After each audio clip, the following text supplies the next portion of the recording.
Vriende, kom ons sit net so en ons maak ons harte stil voor die Here en ons maak ons harte oop vir sy woord. Dankie Here dat ons vanmôre na u woord kan kyk, saam met mekaar die gemeenskap van die heiliges te kan beleef, mekaar se liefde en omgee te kan ervaar. Maar Here, dankie bo alles vir u kosbare en heilige teenwoordigheid. U is ons herder, die opperherder van die skape vanmôre. En u is hier, Here, en u kyk na elkeen van ons, soos wat die goeie herder kyk na elkeen van sy skape. Met sorg, met deernis. En ek bid, Here, dat u vir ons sal help om altyd te onthou, Here, u kyk goed na ons. Dankie dat ons vanmôre deel kan wees van u kudde. Deel kan wees van die skape van u weide. Sal u vanmôre u woord aan ons hart seën. Sal u ons harte oopmaak. En sal u vir ons help om te luister en te leer. Ons bid vir Dani en Rochey se dogtertjie, Here, dat u vir haar sal aanraak, die ou klein liggaampie, Here, wat so hoë koors het, dat u vir haar gesond sal maak, en elkeen wat ook u aanraking nodig het, waarvan ons dalk nie eers bewus is nie. Ons bid, Here, dat u elke een sal aanraak, volgens elke een se behoefte. Ons vra dit net in Jesus se naam. Amen. Verlede week het ons stilgestaan by Hosea 8, vriende, en ons het verlede week gesien dat die sonde van eie sinnigheid, wat ook afgoderry is, ons altyd wegvat uit God se genade en uit sy versorging uit. En ons het verlede week gesien dat hier die gesindheid van eie sinnigheid begin altyd by 'n verkeerde gesindheid teenoor die woord van die Here. Die oomblik wanneer die woord van God nie meer vir ons kosbaar is nie, op daardie oomblik begin die pad na onder, en op daardie oomblik begin ons neig in die rigting van eie sinnigheid en in die rigting van wind saai en storms maai. Nou vandag gaan ons voort en ons gaan vandag kyk na hoofstuk 9, sowel as hoofstuk 10. Ons gaan 2 hoofstukke bekyk vanmôre, en ek vra dat julle julle Bybels oophou by hierdie 2 hoofstukke as ons saam daarna gaan kyk. Ons gaan gedeeltes lees soos wat ons deur hierdie hoofstukke werk. Tema van vanmôre is die hartseer van vermorste potensiaal. Die hartseer van vermorste potensiaal. Ek is onlangs in 'n gesprek met 'n kollega van my en ons praat oor die kontinent van Afrika. En ons sê vir mekaar dat Afrika is een van die grootste en mineraalrykste kontinente in die wêreld. En tog is dit een van die armstes en mees onderontwikkelde kontinente in die wêreld.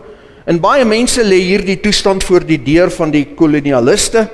En 'n mens moet daardie argumente ook in ag neem, maar vir my is dit meer as dit. En hier is maar net my persoonlike opinie. As ek Afrika moet opsom, dan is dit altyd vir my hierdie 2 woorde: vermorste potensiaal. Daar is meer hulpbronne in Afrika as in baie ander wêrelddele. Hier's goud, hier's platinum, hier's palladium, steenkool, ystererts, uranium. Ons het wonderlike weer en sonskyn, vrugbare grond. Die kontinent se potensiaal is ongelooflik groot. Hier is alles wat nodig is vir groot sukses. En tog is dit 'n arm, gebroke kontinent. En ek glo, dit is omdat Afrika nog altyd 'n leierskapsprobleem gehad het. Die oomblik wanneer 'n leier in Afrika in 'n gesagsposisie kom, word korrupsie en nepotisme vinnig die hoof fokus, en in plaas daarvan dat hulle die hulpbronne van hierdie pragtige kontinent ontwikkel en tot voordeel van die mense van hierdie kontinent aanwend, is dit net selfverryking en magsbeheptheid elke keer. En daarom is Afrika in my opinie een van die lande in die wêreld waaroor 'n mens kan skrywe tot dusver vermorste potensiaal. En dis maar net my opinie. Israel was dieselfde. As 'n mens iets oor Israel sou kon skrywe, sou dit ook gewees het vermorste potensiaal. Die Here spreek in hierdie eerste gedeelte van Hosea 9 weer hulle optrede en hulle toestand aan. So ek vra dat julle saam met my soontoe blaai, die wat 'n Bybel het. En ons lees vanaf vers 1 tot en met vers 9 van hoofstuk 9. wanneer die Here weer hulle beklaanswaardige toestand aanspreek. Hy sê, wees nie bly met 'n gejuig, o Israel, soos die volke nie, want jy het gehoreer van jou God af weg. Jy het hoereloon lief gehad op al die koringdorsvloere. Dorsvloer en parskyp sal hulle nie voed nie, en die mos sal hulle nie steek laat. Hulle sal in die land van die Here nie bly nie, maar Efraim sal na Egipte teruggaan, en in Assur sal hulle eet wat onrein is. Hulle sal vir die Here geen wyn uitgiet nie, en hulle slagoffer sal vir hom nie welgevallig wees nie. Soos tranebrood sal hulle spys vir hulle wees, almal wat daarvan eet word verontreinig, want hulle brood is vir hulle self, dit sal nie in die huis van die Here kom nie. Wat sal julle dan doen op die feestyd en op die feestdag van die Here? Want kyk, hulle gaan heen weens die verwoesting. Egipte sal hulle versamel, mof hulle begrawe, onkruid sal hulle skat van silwergoed in besit neem, dorings in hulle tente wees. Die dae van besoeking het gekom, die dae van vergelding het gekom. Israel sal dit ervaar. Die profeet word 'n dwaas, die man van die gees 'n waansinnige, weens die grootheid van jou ongeregtigheid en omdat jou vyandskap groot is. Efraim is 'n spioen teenoor my God, wat die profeet aangaan, die net van 'n voëlvanger is op al sy weë gesprei, vyandskap in die huis van sy God. Hulle het baie, vers 9, hulle het baie verkeerd gehandel, soos in die dae van Gebea. Hy sal dink aan hulle ongeregtigheid, besoeking doen oor hulle sondes. Dis die ongelooflike hartseer van Israel, is dat God hulle moet straf, omdat hulle nie wou luister nie. Maar dan is daar skielik 'n verandering van toon in hierdie hoofstuk en in die eerste vers van hoofstuk 10. In vers 10 van hoofstuk 9 sê God die volgende woorde: Ek het Israel gevind soos druiwe in die woestyn. Ek het julle vaders gesien soos voorvye aan die vyeboom in sy eerste groei. Luister wat sê hy in vers 13 van Efraim. Hy sê, Efraim, soos ek dit sien, natuuris heen, is geplant in 'n mooi omgewing. En dan kom hy in hoofstuk 10 vers 1 en hy sê, Israel was 'n weelderige, uitbottende wynstok wat sy vrug voortgebring het. God sê vir hulle, wat ek in julle gesien het, was ongelooflike potensiaal. Druiwe en vye in die woestyn, 'n uitbottende wingerdstok, geplant in 'n mooi omgewing, maar julle het dit vermors. Kom ons lees net die gedeeltes wat volg op elke een van hierdie pragtige potensiële versies. Vers 10 van hoofstuk 9 waar hy sê, ek het Israel gevind soos druiwe in die woestyn. Ek het julle vaders gesien soos voorvye. En dan daai woordjie maar hulle het na Baal Peor gekom en hulle aan die skande God toegewy en 'n verfoeisel geword, net soos die voorwerp van hulle liefde. Efraim sy heerlikheid sal wegvlieg soos 'n voël. Geen geboorte, geen moederskap, geen ontvangenis meer nie. Ja, al sou hulle kinders grootmaak, ek maak hulle kinderloos, sonder mense, ja, wie hulle self ook as ek van hulle wyk. As ons vers 13 lees, Efraim is geplant in 'n mooi omgewing. Kyk wat sê vers 14, gee hulle o Here, wat sal u gee? Gee hulle 'n kinderlose moederskoot en uitgedroogde borste. As hulle al hulle boosheid is byeen in Gilgal, want daar het ek hulle begin haat weens die boosheid van hulle handelinge. Ek sal hulle uit my huis uitdrywe en hulle nie meer lief hê nie. Al hulle vorste is opstandig. Efraim is getref. Hulle wortel het verdor, hulle dra geen vrug meer nie. Ook wanneer hulle kinders baar, sal ek nogtans die lieflinge van hulle skoot ombring. My God sal hulle verwerp, omdat hulle na hom nie geluister het nie, en hulle sal rondswerf onder die nasies. Hoofstuk 10 vers 1, Israel is 'n weelderige, uitbottende wingerdstok, 'n wynstok, wat sy vrug voortgebring het, maar hoe meer vrug hy gedra het, des te meer altare het hy gebou, en hoe beter dit met sy land gesteld was, des te beter het hy die klipaltare gemaak, of die klippilare gemaak.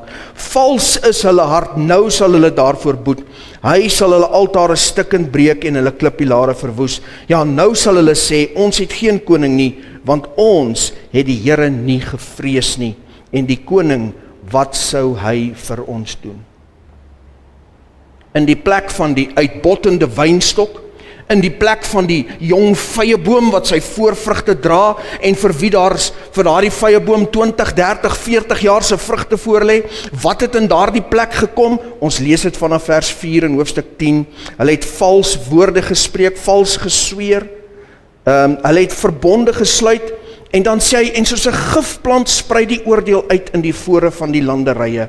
Oor die kalf van Bet-Aven sal die inwoners van Samaria besorg wees, want sy volk sal oor hom treur, en sy afgodspriesters oor hom sidder, oor sy heerlikheid, omdat dit van hom weggevoer is. Hy sal ook self na Assur weggevoer word, as 'n geskenk aan koning Jareb. Skaamte sal Efraim aangryp, en Israel sal beskaamd staan oor sy eie raadsbesluit. Samaria word vernietig, sy koning soos 'n spaander op die water, dit beteken soos skuim op die water, en die hoogtes van Aven, Israel se sonde word verdelg.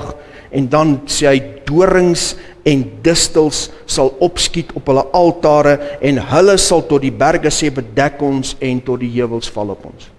In plaas daarvan dat hulle die uitbottende wingerdstok was, wat vorentoe beweeg het, en groter geword het, en al hoe meer vrugte gedra het, en die vyeboom was, van wie 'n mens vyeboorde kon gemaak het, en vyebome kon afgepluk het, is daar nou gifplante in hulle fore, en daar's dorings en distels op hulle altare.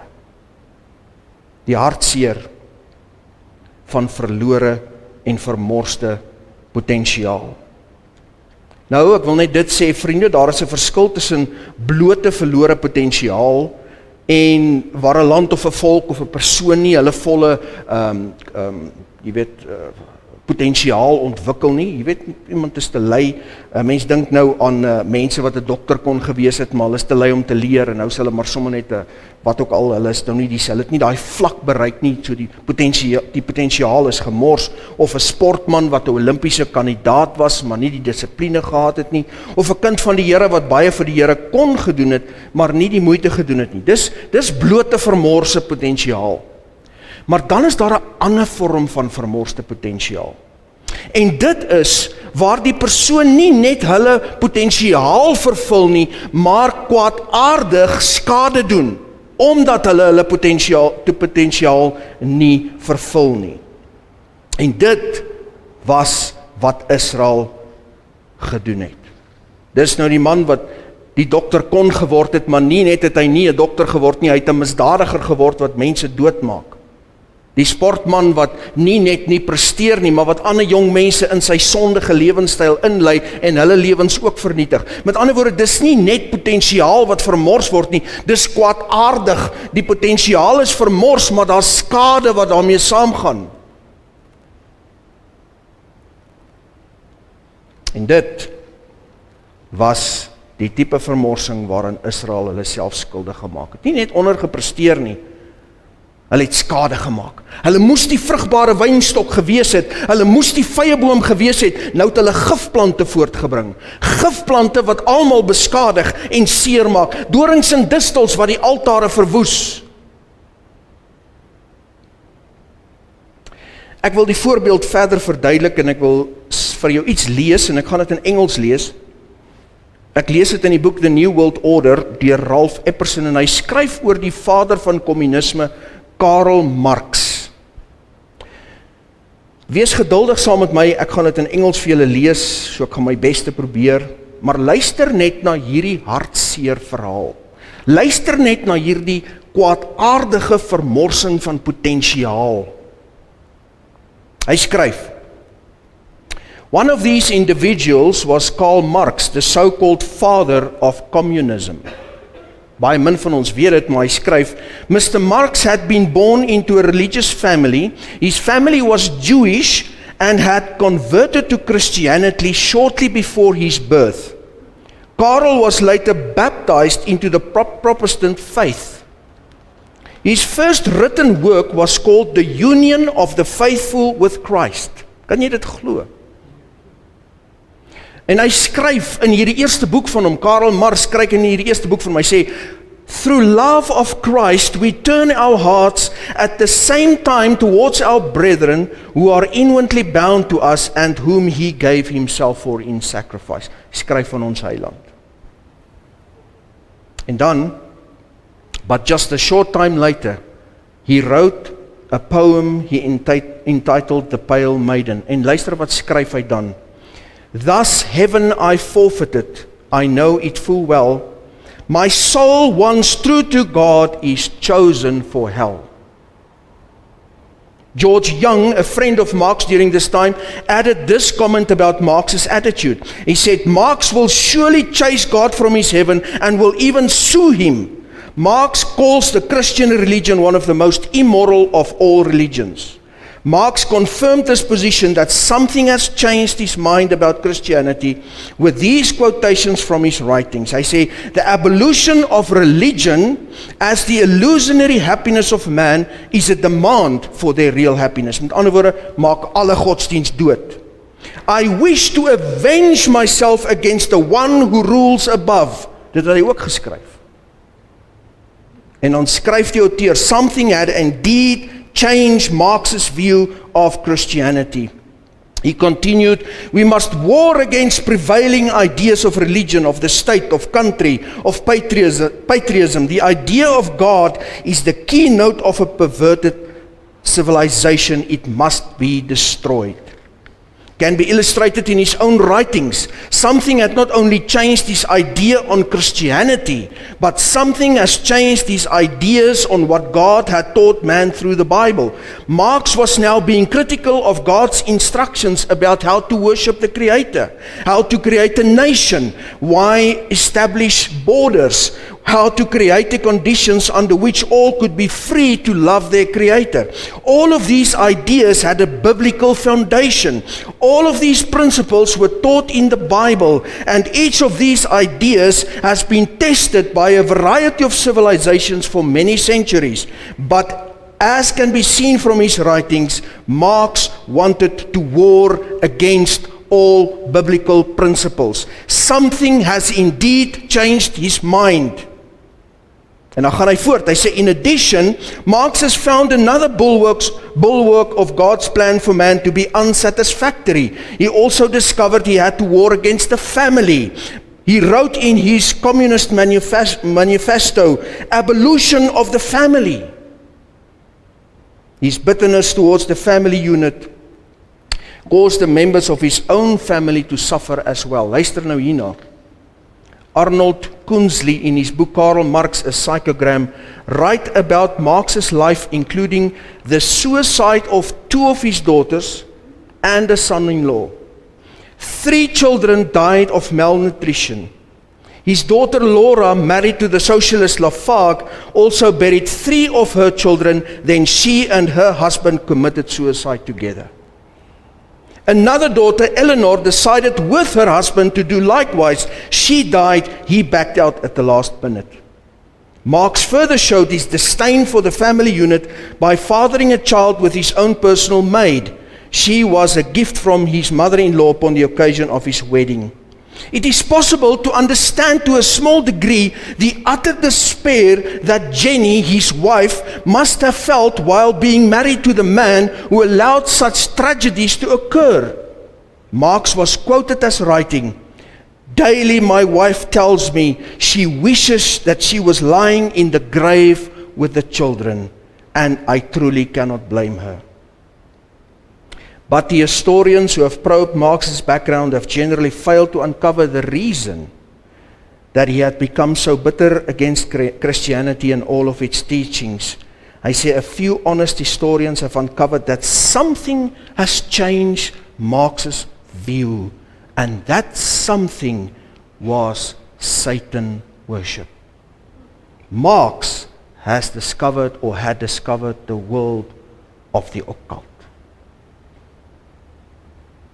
En jy sien wat bedoel ek met nie net vermorste potensiaal, omdat iemand wat 'n kind van die Here was, wat geskryf het oor God se werk onder sy mense, en wat op pad was om saam met God 'n lewenspad te wandel, wat nie net nie sy potensiaal vervul het nie, maar wat sy potensiaal op 'n kwaadaardige manier vermors het.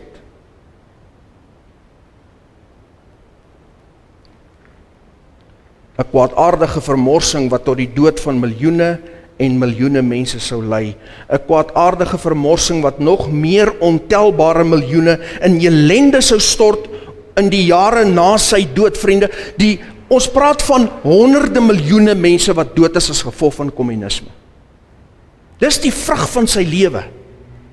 Dis die vermorste potensiaal wat so kwaadaardig geword het, dat dit tot die dood van miljoene mense gelei het. omdat hy sy rug op God gedraai het.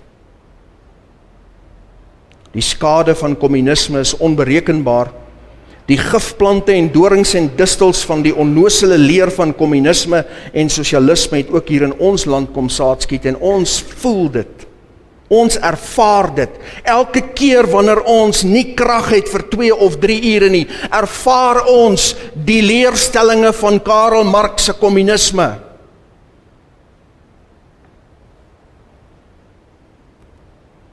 En net so was Israel. Mense wat nie net hulle potensiaal gemors het nie, maar kwaadaardig gemors het.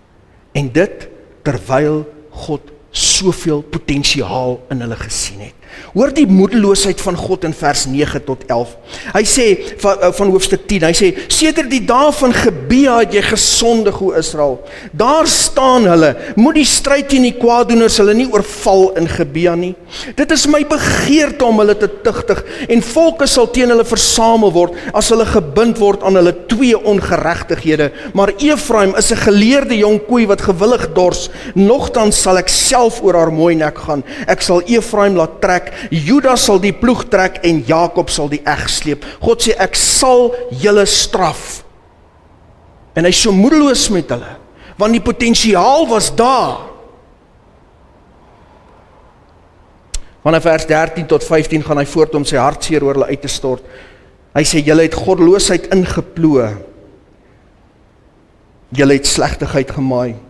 Die vrug van leuns geëet, omdat jy op jou weg vertrou het op die menigte van jou helde. Daarom sal daar oorlogsrumoer onder jou volke ontstaan, en al jou vestings verwoes word, net soos Salman Bet Arbel verwoes het, net soos Salman Bet Arbel verwoes het in die dag van oorlog. Moeders is met kinders en al verpletter, net so het Bethel aan julle gedoen, weens julle ontsettende boosheid. In die môre vroeg is dit gedaan met die koning van Israel. God is moedeloos met hulle. Die potensiaal. Het is amper soos 'n ouer wat 'n kind het, en jy kan hierdie potensiaal sien. Hier is ongelooflike potensiaal in hierdie kind, en hierdie kind vat hierdie potensiaal en vermors dit net. En vermors dit nie net nie, vermors dit kwaadaardig. Die hartseer wat aan 'n ouer se hart kom lê, dis wat God beleef met hierdie volk, wat 'n wingerdstok moes gewees het, 'n vyeboom. En nou sit dorings en distels en gifplante. En dan in vers 12 wys God vir hulle die pad terug, die enigste pad terug. Vers 12 lees as volg: saai vir julle volgens die eis van geregtigheid, maai in ooreenstemming met die liefde, braak vir julle 'n braakland, want dit is tyd om die Here te soek, totdat hy kom en geregtigheid oor julle laat reën. Dis weer sagte woorde. Hierdie is die pad terug vir die verlore seun. Dis die pad terug vir die persoon wat kwaadaardig sy of haar potensiaal vermors het. As Karl Marx maar ag geslaan het op hierdie woorde. As so baie ander oor die eeue maar ag geslaan het op hierdie woorde. As Israel maar ag geslaan het op hierdie woorde. Maar hulle het nie. Maar vriende, hier is nie net die pad terug nie, hierdie is die pad. Dis hoe die Christelike pad lyk. Dis vers 12. As ons hierdie vers in die King James lees in die Engels, dan lees hy as volg. Hy sê, sow to yourselves in righteousness, reap in mercy, break up your fallow ground, for it's time to seek the Lord, till he come and rain righteousness upon you. Saai vir julle volgens die eis van geregtigheid, en maai in ooreenstemming met die liefde. En hierdie is 'n baie belangrike vers, want hier is iets in verborge wat baie van ons mislees. God sê nie, luister mooi na hierdie woorde, hy sê nie, saai volgens die eis van geregtigheid nie. Hy sê, saai vir julle volgens die eis van geregtigheid. Die Engels sê, sow to yourself in righteousness. Hierdie is iets wat jy vir jouself kan doen. God sê, doen dit vir jouself. Moenie dit vir my doen nie, moenie dit vir iemand anderster doen nie, moenie dit vir die koninkryk doen nie, doen dit vir jouself in die eerste plek. Doen jouself 'n guns en saai in geregtigheid.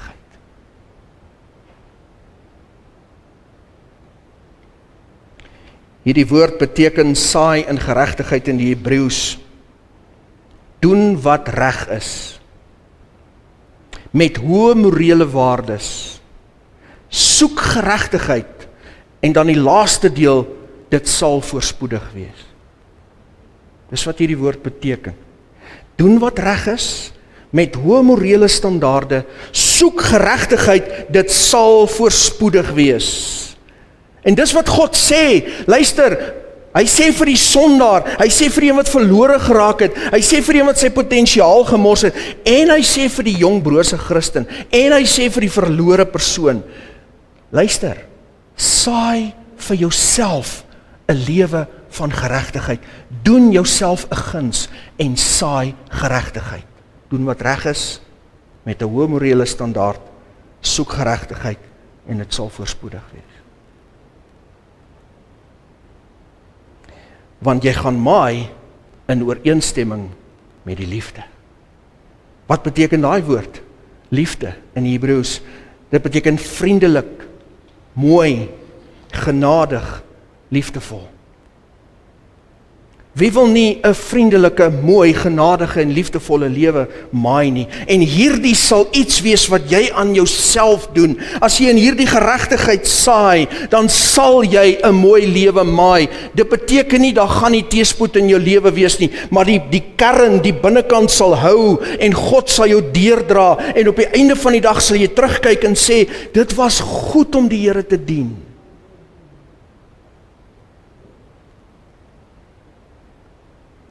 Dit sal jou oes wees, en dis iets wat jy vir jouself kan doen. God sê, doen dit vir jouself. Jou lewe sal nie vermorste potensiaal wees nie. Jou lewe sal ook vir die ander om jou 'n seën en 'n rykdom wees. En jou lewe sal 'n vriendelike vreugde wees, daardie vreugde waarna die mens so soek. Dit is hier te vind in hierdie versie. As Karl Marx net hierdie vers gelees het en teruggedraai het na God toe en God begin soek het en gesaai het vir homself in geregtigheid, sou sy lewe mooi geëindig het. Doen dit vir jouself. Moenie dwaas wees nie, wees slim. Saai in geregtigheid en maai in liefde. Ek wil vir ons jong mense wat in hierdie saal vanmôre is, en vir die jong mense wat gaan luister op hierdie kanaal vorentoe, doen jouself 'n guns. Saai vir jouself geregtigheid in jou lewe in.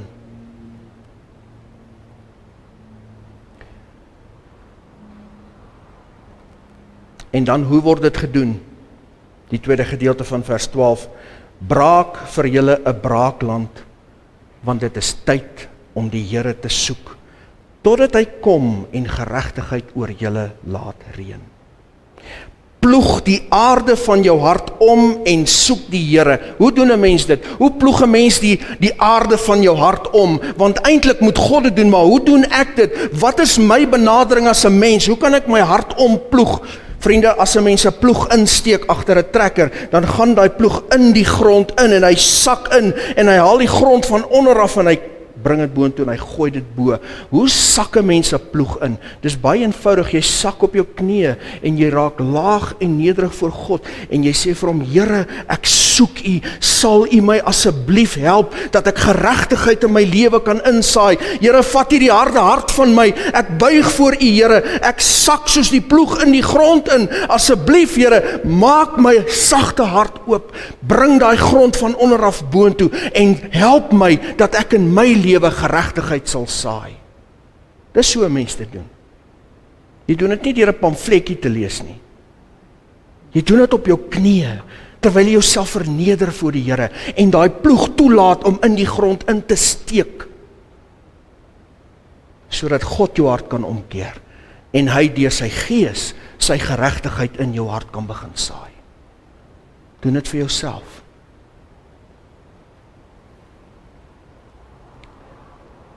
Kan dit nie self doen nie, God moet dit in my hart doen, maar hy sê, kom, nader tot my, soek my. Laat ek die ploeg in jou hart insteek. Verneder jou voor my. En dan sal ek jou leer hoe om in geregtigheid te saai. Ek sal jou leer hoe om aan jouself die grootste guns te bewys hierdie kant van die graf. Breek jou hart oop voor my en laat my gees die grond van jou hart ploeg. En dan saai jy volgens die eis van geregtigheid soos ek jou sal leer. En dan sal ek geregtigheid op jou laat reën. Want dit begin en dit eindig mos by hom. En oor jou lewe sal nie geskryf staan vermorste potensiaal nie, maar vrugbare en uitbottende wingerdstok. 'n Lewe van vreugde en vrug. En dit sal in die heel eerste plek tot jou eie voordeel wees. As Israel maar net wou besef dat God hulle wou help. As die moderne mens maar net wil besef dat God hom of haar wil help. God wil goedheid en geregtigheid oor jou laat reën.